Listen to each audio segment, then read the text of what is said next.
This week on the WriterCon podcast. Sit down and actually write. So let's talk about it, do it.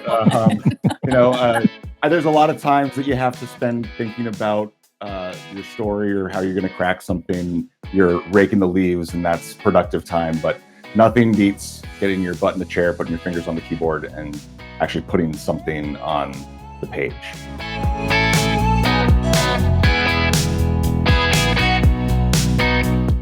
Welcome to WriterCon, a gathering place for writers to share their knowledge about writing and the writing world. Your hosts are William Bernhardt, best-selling novelist and author of the Red Sneaker books on writing, and Lara Bernhardt, award-winning author of the Wantland Files book series.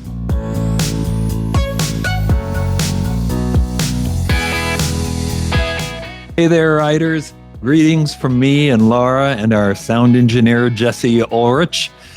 Spoiler alert.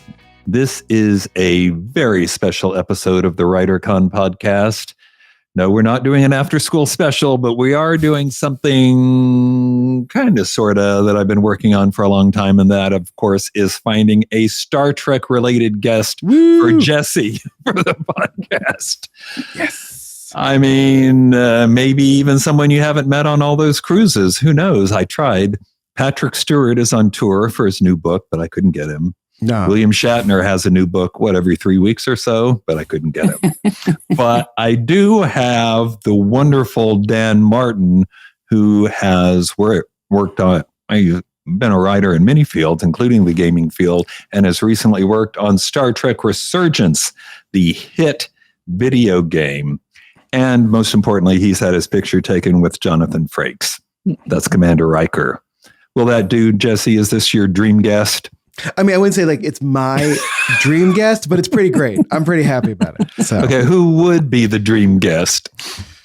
Well, again, like either one of the two writers who make up James S.A. Corey from the Expanse series, of course, Brandon Sanderson. So, who does have his own podcast. I feel like even though he's super busy, I bet I can make it happen if I tried. So I'll see what I can do. Okay, work on that. I'll get on the forums. Well, offer a swap. Tell him you'll be on his podcast and he'll come on ours. Perfect. What about you, Lara? Do you have a dream guest? Well, we've been watching the new Doctor Who. This is true. Would say you want David Tennant because he's so cute. Oh God, yeah. I mean, I figured I was trying to keep it in like the writing space. If we're just talking about dream guests of all time, like for anything. Yeah, let's get David Tennant on the podcast. He's delightful. He also had a podcast during the lockdown when he had nothing else to do. What a great show that his lockdown with his buddy. I can't remember the other actor's name, but that show was great. So I rewatched that recently, actually, just because. Well, if we wanted to keep it within the writing space, maybe Davies. He writes some of our favorite episodes, I think, of Doctor Who. Oh, that'd be pretty great. Russell T. Davies. Yeah. Sorry. Sorry, I was RTD for the insiders there. RTD. Yeah. Not Stephen Moffat. I want Stephen Moffat on the podcast. That guy is hilarious. Yeah. Another good one. He's so Scottish and angry all the time. He's great. That's my dream guest. I want the Scottish angry guy on the podcast. So great. But instead, actually, this is much better. Our interview today is with Dan Martin, who is an LA-based writer and narrative designer with extensive experience in world building and story development. In other words, he writes stories for video games, an industry which, by the way, is now bigger than Hollywood. We had a game writer on the podcast at least once before, I remember, but it's been a while, and we've never had anyone who did anything for Star Trek. So this is going to be spectacular. Dan has worked on games from many franchises. In fact, as you will hear, he's done Batman and The Walking Dead, but now it's Star Trek Resurgence, a game getting fantastic reviews for its writing. And a game which I, despite my complete lack of video game skills, have actually played. Okay, halfway through, but still, that's better than most. We will talk to Dan in considerable detail about the opportunities for writers in the gaming world. But first, the news. Jesse, take us away.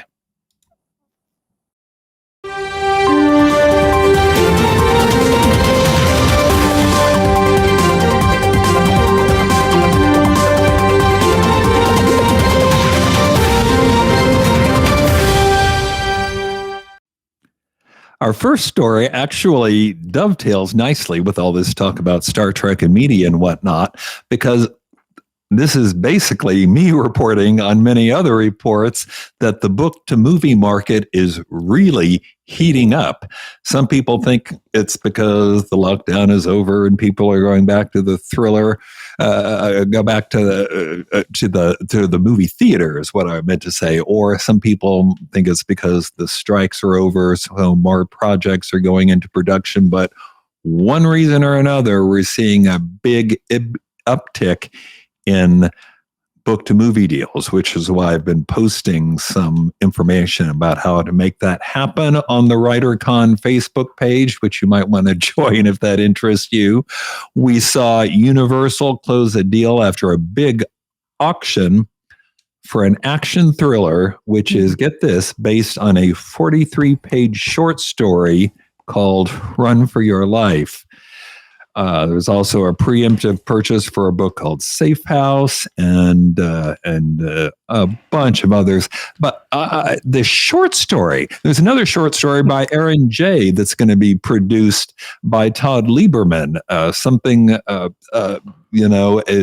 big money. And of course, the biggest deal one is the biggest book out there, Britney Spears' new memoir, The Woman in Me, which Lara and I talked about this, released at the same week as Barbara Streisand's new memoir, which you would have thought would be the Titan, but no, it's the number 2 book behind Britney Spears. And there are so many people circling around this property that everybody wants it. They don't know. It could become a TV series. It could become a feature film. It could be a documentary about her and the Free Britney movement and all of that. And nobody really knows.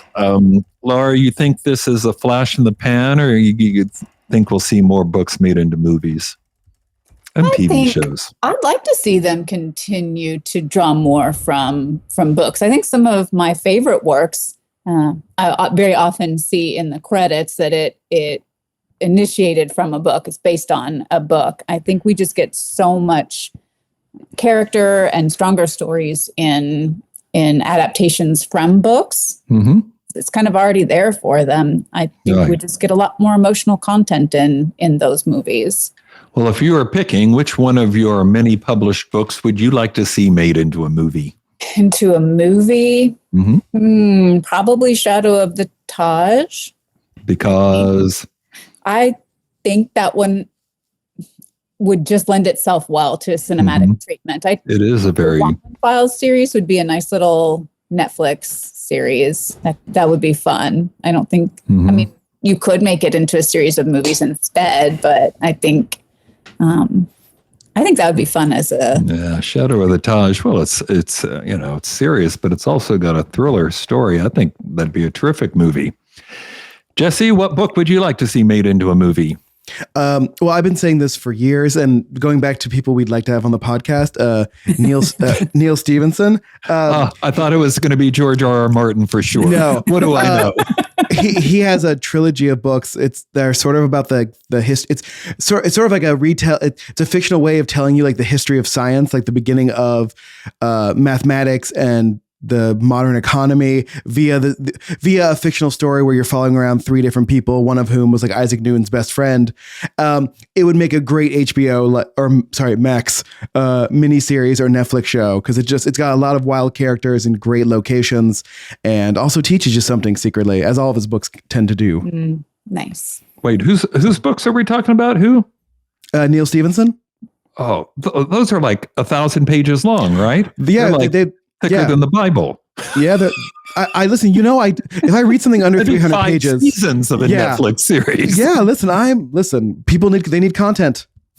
People need content. Yeah, so, okay, news story 2, which of course involves Amazon, but this time I shouldn't say it, that sounds awful, but in a positive light, because Amazon has brought suit against spammers and scammers, which are unfortunately all over the place in the book world right now. Anyway, Amazon announced that it's filed an actual honest-to-God lawsuit in California against more than 20 people who were scamming authors by, they send, usually it's an email that claims that they have some affiliation either with KDP, where self-published people upload their books, or Amazon Publishing, which is their traditional publishing branch.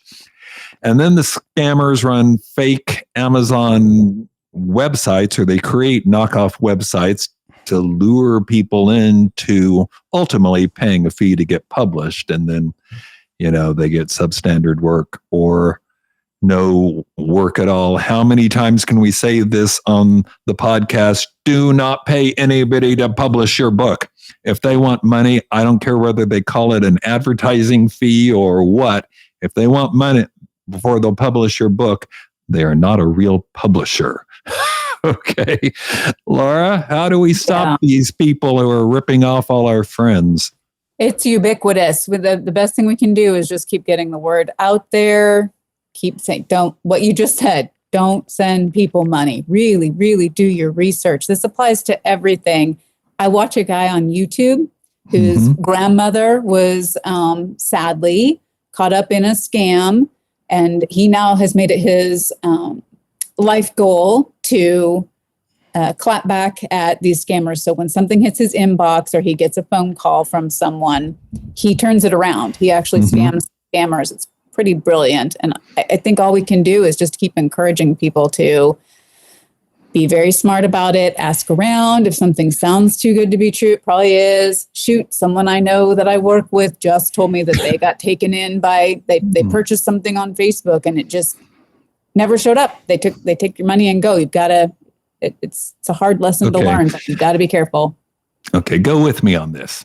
This could be the plot of Saw 11, I'm thinking, because the pattern is somebody does something to Jigsaw and then he exacts hideous revenge, right? Okay, so first, he's written his memoir, and who wouldn't want to read that?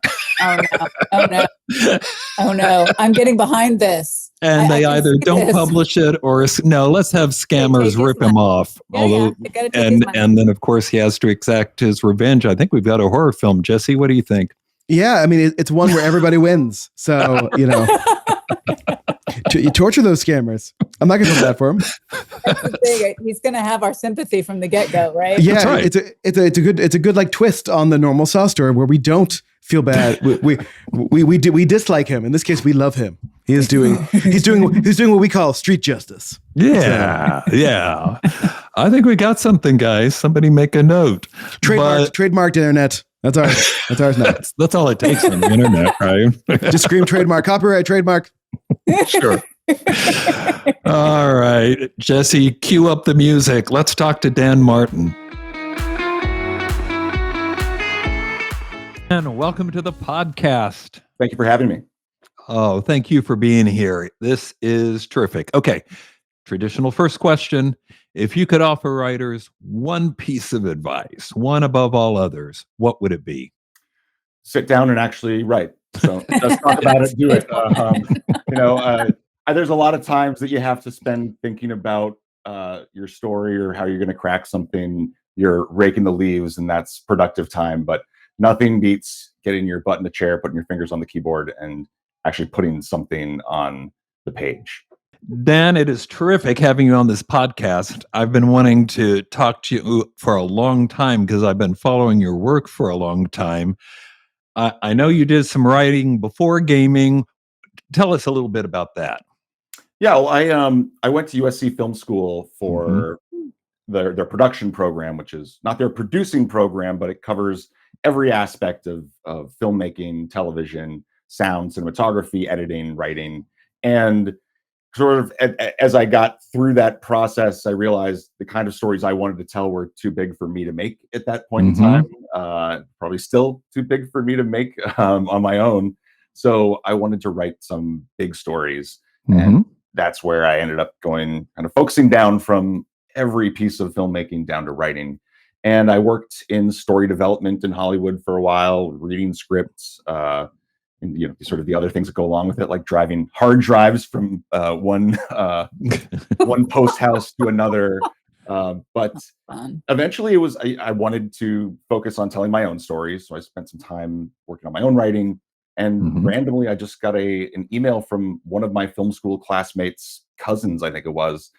It was at a game studio that needed writers, and the apocryphal story, perhaps, is that they had over 1,000 applicants for 2 positions because they'd had this massive hit. They were expanding, and they had no way of actually sifting through that, in any reasonable fashion. So they just turned to personal networks, and that's how I ended up on an email list that they reached out. I sent them some writing material, and they kept bringing me back for interviews. And the next thing I knew, I was driving up to the Bay Area to start my new career in That's writing for games.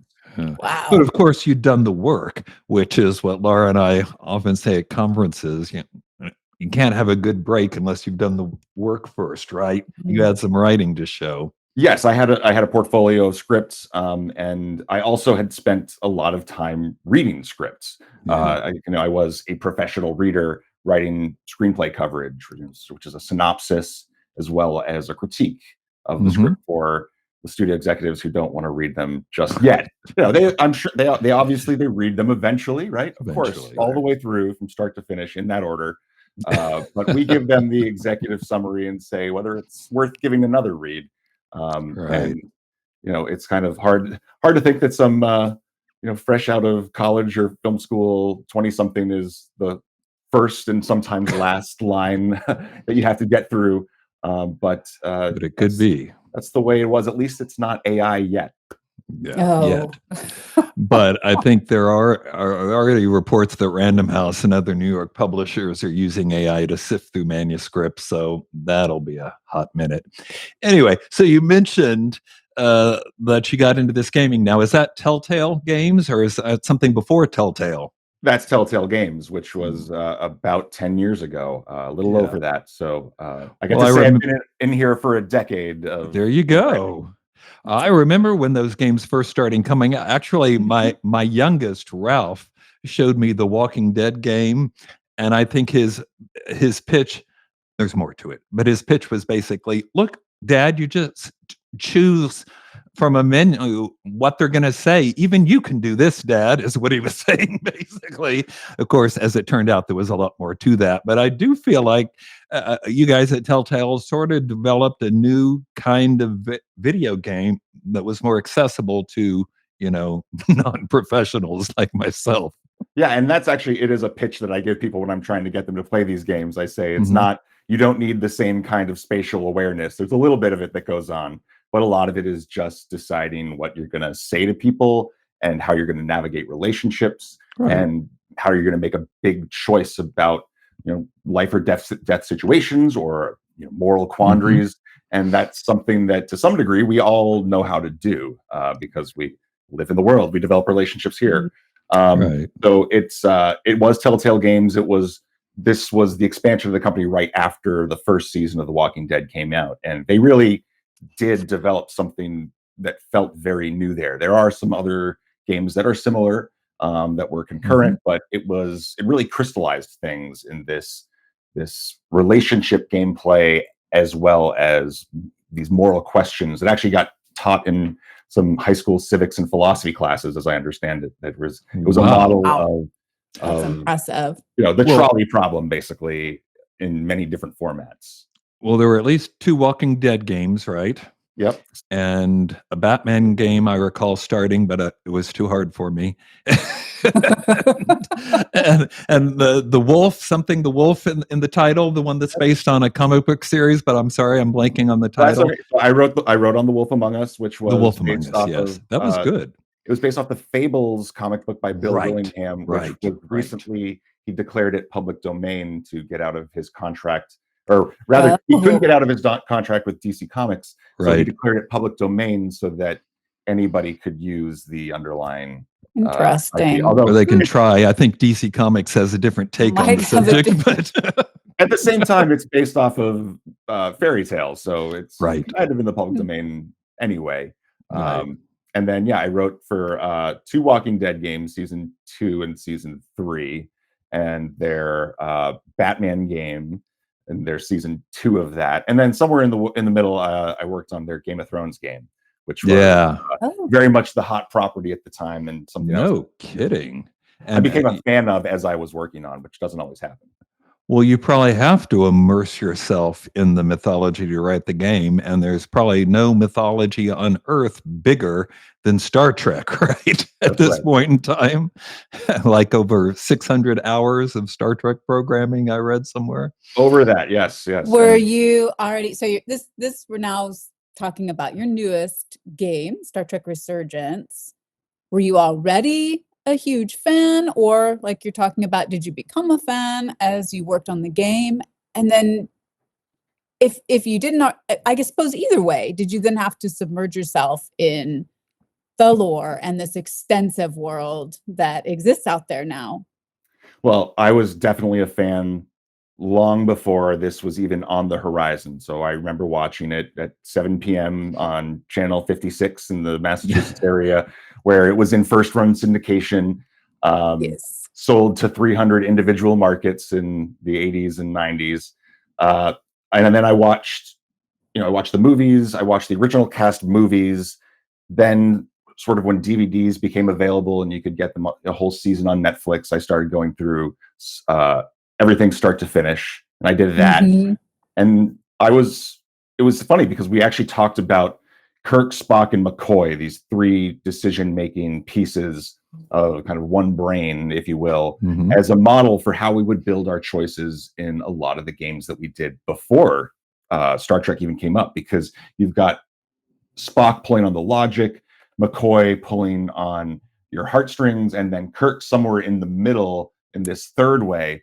And that's kind of how we would always look at making these choices, because you don't want it. Brilliant. It's not just yes, no, maybe. There have to be these shades, particularly if you're going to make over 100 of these choices over the course of a game. It can't just all be the same thing. You have to really have a science around making the choices. So I was well aware of it, but then I went through everything a couple of more times over the course of preparing to make the game, and then while making the game. I usually had Star Trek on in the background while I was writing. I know that some people might say, "Hey, why are you're writing with TV on in the background?" But some people listen to movie soundtracks. Some people have the sound of the ocean. For me, sometimes it's nice to have, particularly when you work with a licensed IP, have that IP or something similar to it in the background.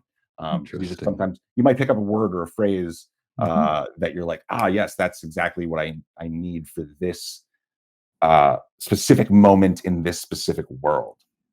Bill, you're right. I guess all good writing comes from Star Trek. You talked about this in your writing, and here's Dan supporting it.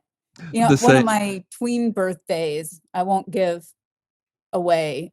Someone might calculate my age from that, but that's what I did. We got the first 3 movies on tape, because that's what we had back then. And I had a Star Trek themed birthday, and the girlfriends I invited over for the sleepover, and I felt very wicked because we stayed up very late watching those. We were living it up. Certainly, if you watched number 1, because that's a pretty long one. We were a little confused. Or it seems that way anyway. Yeah. So, Dan, does this mean you were, what would that be? One of maybe 10 or 15 people on Earth who have written dialogue for Spock? The number might be bigger than that, but it certainly felt special because it seems special to me. We were able to cast a phenomenal voice double for the role. He is dead on. And he, we listened to hundreds of auditions and some big name voice impressionists in that world, and he was the only one that we could even really consider. He was the only one that was anywhere close, and Piotr Michael is his name. He did the voice doubling for George Carlin in the last Bill and Ted movie. This is his stock and trade. He does voice acting of sort of a general variety, but also he's known for voice doubling, and he's a technician about it. He's talked about, Leonard Nimoy had dentures at this point, and that affects the way you talk in this way. And Leonard Nimoy was grew up in East Boston, but he was trying to cover that. So that's why certain vowels sound a certain way, and why he says sensors, and because he's trying to cover for sensors and senses. The sensors are reading some magnetic interference. English isn't Spock's first language, I assume, right? Yes. So in universe, yes, that is. Well, he is half human, so it might be his mother might have been speaking English in him in his crib. Okay, while we're talking this, let's just get down to it. I know, Laura, you want to talk about writing and stuff, but this is Star Trek. So, okay, I was playing your game. I really loved it. Then we got to the tricorder stuff. That was harder, but I managed it. And then we got to a shooting scene. And I'm like, there has never been a shooting scene in the history of Telltale. And of course, ultimately, I just texted our son, Alan, and said, Alan, come get me through this. And he did. And then I could get through the rest of the game. Oh, you should have texted me. There's a story mode so that it makes it easier, at least, where when you can I'm already on that, Dan. Okay. All right. Well, it's funny because I think that as a group, video game fandom yearns for innovation in the method of interaction. Mm-hmm. And it's something that we wanted to bring sort of more of those video game elements into the Star Trek game than a lot of the Telltale games had before, because there were a lot of criticisms over the course of the Telltale the history of Telltale from Walking Dead forward, that the games weren't really changing a lot. And to me as a writer, I think they're totally different stories. It's like saying you want a television show to not be a television show, like that having a television show with completely different characters and a completely different structure isn't enough. But that's the way that video game fans oftentimes look at what is new in the game, not what's new in the story. So we wanted to bring more of these interactions in, stuff that we hadn't done before in the Telltale games. And in fact, over the course of those sort of the decade from the release of The Walking Dead season 1 and the eventual collapse of Telltale games, they were doing generally less of those sort of gameplay moments and doing more of the story gameplay, which as a writer I'm fine with, but that was a common criticism, that it didn't have those tactile moments or the game in the game. But of course, that's what made the story stronger, because the story was continuous instead of, okay, now let's take a 2-hour break while you shoot through all these bad guys on the island. Or I'm not talking about Star Trek now, of course not, in general. Yeah. No, and I think that one of the things that we did want to do in Star Trek Resurgence was make sure that we, for the most part, didn't drop you into one of those sections that went on for too long. We looked at it like an action sequence in a movie or a TV show. Like, how long do you want us to step away from the dialogue driven part of the story and go into a different mode? Because it's the same thing. We wanted mystery that you get to investigate. We wanted action. We wanted romance. We wanted some exploration, and we tried to give little bits of all these other side dishes outside of our main course. No, I thought the story was terrific and very Star Trek. And of course, it's what you're talking about right now, the fact that there aren't a lot of tactile moments constantly that keeps the story rolling and makes it. I watch that same son play video games sometimes because I'd much rather watch than have to do it. But sometimes, because there's so much going on, you kind of lose the sense of the story, but not in your games. Yeah, we do a lot of time, we play through them and we see where does it slow down, the same way that you do with a script or a book.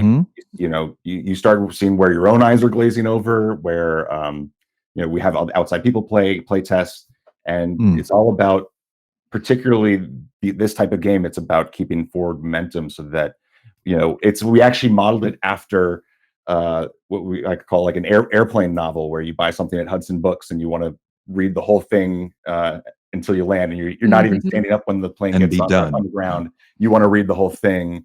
Like my dad says, he wants to keep people up past their bedtime. There were people that were tweeting saying, I started playing, I was going to play for an hour, And our structure in the game is alternating chapters for two different POV characters. And when you do that right, you get to the end of a chapter and it's got a little cliffhanger, and you say, oh man, I kind of don't want to go to that other POV because I want to stay with this story. But then the other POV does the same thing. And it just keeps pushing you forward. And that's, for me, it's all about the story, the narrative experience that we take you on. We get to put you in the world. Interesting. You're sort of describing what we go through with novels, of having kind of the editing process and beta readers. You have beta players, right? You have people who are giving you that feedback. So what does your writing process look like? I feel like there are some people who maybe they wouldn't really understand exactly what it is that you do. What does your day look like as a writer? Well, it depends on the project. So, there's the video game side of it, which is most of what I've done, but I've also, I write screenplays and television pilots. And I also wrote a comic book for Star Trek Resurgence, and I wrote a podcast, narrative podcast for the video game Halo. Okay. And they're all kind of contrasts in style, but for the video game world that I do for the most part, it starts with having that idea that generally when you're working with licensed IP, you've got to pitch to the IP holder, and there are things that are certainly understood, like the world of Star Trek. But then you could bring new characters in. Are you reviving some old alien civilization, which we did in the game? You have to pitch that. We do a story break session with all the kind of the stakeholders, whether it's on the IP side, on our side, and then it's not all that different from writing something linear, except for something like this. You just have to remember all these moments where you say, this is where you're going to have a big choice, and kind of bold it so it stands out in your outline. Say, this is going to be a big choice, and we're going to have to follow this. And then where it's relevant, you kind of have to have those side by side in your outline document.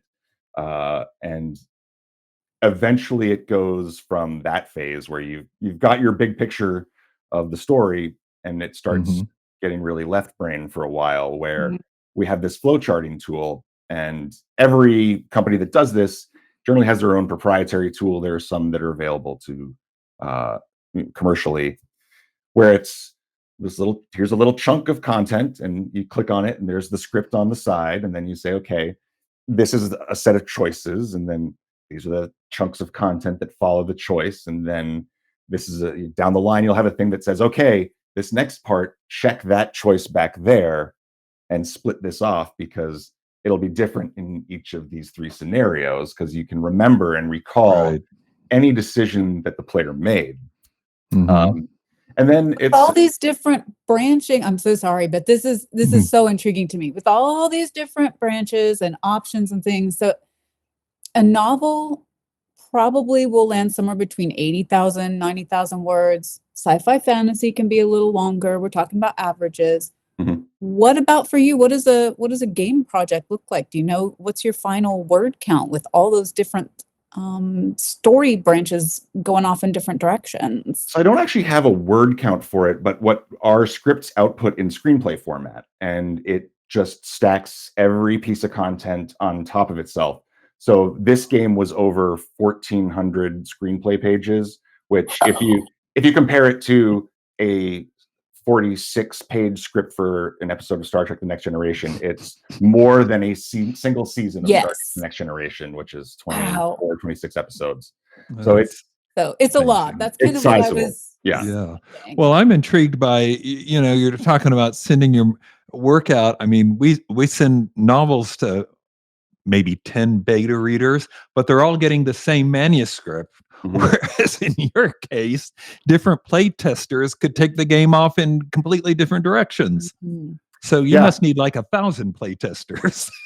Well, strangely, that's kind of what happens when the game releases. So there is an element of it where in the first 24 hours that the game was released, there were probably more playthroughs by consumers than there had ever been by everybody making the game, because internally we have what's known as a QA tester, quality assurance, that will play the game, and they'll do it kind of on a a map, they have these plans to make sure they hit as much as they can through multiple playthroughs, and they follow the big choices. They try to hit everything as the versions come out, just to make sure nothing really unexpected shows up. But it's just kind of impossible to account for every choice that people can make in every possible combination, and I'll get to that later. But also B, there's a lot of different computer builds out there, so what an Xbox or a PlayStation hardware is going to be, but the options for a PC are also almost infinite. So there will always be a surprise. I think the biggest thing is it does rely a lot on the creatives behind the scenes to just know everything inside and out, like to know what happens in each of those 1,400 pages, so that you keep, because as much as the computer program can map things and is necessary for writing it and playing it, the program doesn't know what's important. So when you get to a point that you say, this is relevant to something that happened before, you have to remember that it's relevant and program in, okay, go look at that and tell me what they did there so that we can build off of that. Our son Alan is actually beta testing DLC content for a very established, well-known game, but he had to sign a non-disclosure agreement. So I don't think I can even mention what it's okay. But it's funny. It's this idea that, like you said, people have to play through it and make sure he reports back if he has any snags or if it doesn't work properly, and he gives them feedback on what his play experience is like. So I'm fascinated with it. I think it's brilliant. Yeah, you said the right word, player experience. It's very different than kind of even the audience experience, because it's the player is really a part of it, and we're always thinking about what is the player investing and how does this change the way the player is managing information in their own head. Because for all the things that we can call back to with our technology, the biggest and best tool we have is making the player think something's important, and usually it is, sometimes it's not, but they're always wondering about it, like what's going on behind the scenes for these other characters based on what I've said, and what changes about their understanding of the character based on what they said. Even if it doesn't specifically get called back to later, it changes that map in their head of the world of the story. Yeah. Dan, you mentioned a minute ago your father, so I assume it's going to be okay if I inform everyone that your dad is the extremely well-known best-selling author William Martin, who's been on this podcast before, and it has keynoted at WriterCon as well. We need to get you out to WriterCon. Absolutely. That would be a blast. Good. Well, you mentioned how video games or computer games have evolved just in the decade or so you've been working on them. Where do you think it's going in the future? Well, it's interesting because it's bifurcating in a lot of ways, because there's consoles are getting more and more powerful and getting closer and closer to sort of this simulation of the real world. I've seen demos out there where you can't tell that it's in engine. It looks like somebody's carrying a camera around the real world. It's fascinating. And then on the other hand, half of the games industry is on mobile phone. So is that right? Wow. So there's half of the games are made for mobile phone, which they're great little devices. They're more powerful than your Nintendo was.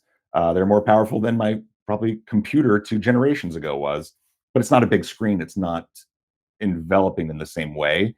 So I think that there's going to be the casual gaming on your phone, and then there's going to be kind of the big events on your computer or your PlayStation or your Xbox, and that's going to be a big split. And it's kind of like what you see in Hollywood. You've got the big budget, what we call the AAA games, and then there's a lot in between. But then a lot of it is kind of what can be done for the mobile side, the sort of the low budget, the indie. Yeah, the indie. There are platforms now where indie designers can even hop on and distribute smaller games. It won't be like what you're describing and what you've worked on, those great big immersive ones. But I do think that it's important to remember how critical story is, because I think the most successful games are the ones that are going to have strong story and strong character elements. Yeah, and you asked me at the top, what's the advice I give to writers, and this is for people ask me, what do you give advice for people who want to be game writers? And it's similar, but I say make something interactive, because I was lucky enough that they were looking for a writer. I had sort of the circuitous personal connection to get my foot in the door, and because of what they were doing was very new, there wasn't a lot of examples for to show people what they wanted, or for people who had made samples of that type of game. So they were willing to read my screenplay samples. But nowadays there's this whole narrative game genre that is pretty well established, and there are tools for people to write, whether it's a program called Twine, there's some others where you can write something that you can play through and click through, and it'll be in text format, but that's making something playable is going to show your skills as somebody who can write for interactive far more than writing something that is linear and doesn't have to take into account the fact that the player gets to play a role in it. Yeah, right. So do you have any, you touched on it there, but more specific recommendations for people who might be interested in writing for the gaming industry? I think that it's one, have a gaming sample, have an interactive sample. And then the other is that, it is a difficult time in the games industry right now. There have been over 7,000 layoffs this year. Really? Why is that? You guys are making major money, aren't you? I think that it's a contraction after people were stuck at home for a few years, and there was maybe a bit of a bubble, and then there is a contraction going on right now. I see. And then there's also just a cyclical nature to it, where there were a lot of big games this year, and I think that when a big game comes out, studios tend to contract after that as well, because they don't need to carry as much staff as they start kind of the next project. So, but that said, unlike say writing for film and television, writing jobs in games are put on LinkedIn and job sites. They have websites that say, "Hey, we're hiring for an open role for a junior writer." So there are fewer barriers to actually getting into the industry than there are, say, wanting to write for Marvel movies. That's a little bit more of a closed system. Right. Well, this has just been a fascinating talk. Very cool. But I should probably wrap. Let me ask you one more question. Okay. What are you working on? I'm not sure if I should say now or next, but to the extent that you can talk about it, what's in the future? Well, right now I'm working on some linear spec projects rather than games. When I have kind of my fill of writing interactive when I'm on a job like Star Trek that takes several years of your brain being kind of pulled like taffy through all these different directions. And so I'm working on some linear projects that are a little bit more straightforward, where the main character can surprise you at times, because in games it's the player that surprises you more than the character. You want to let the player do that kind of that decision making, rather than taking it away from them. So sometimes it's nice in a way for me to be the player, and for me to be able to write something where I get to make all the calls. Right, I get that. That makes wait, does this mean there won't be a Resurgence 2? I didn't say that. We all hope that the crew of the USS Resolute. We hope that the USS Resolute gets more missions, and to see in whether it's in a game format, or like I said, we did a prequel comic for the game as well with IDW Publishing, and that was fun, because you go from having 1,400 pages and it's very dialogue driven to something where you want to just feature the art. You want to keep the words as kind of spare as possible, so people can look at the art. So there's more life out there for Captain Rydek and the rest of the crew. That's fabulous. Dan, thanks so much for being on the podcast. It's my pleasure. Thanks for having me.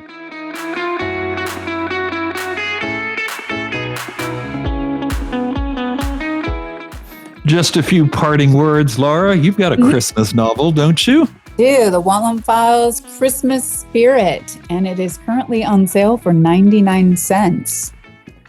Can't beat that. Go ahead. No, you can't beat that. And well, No.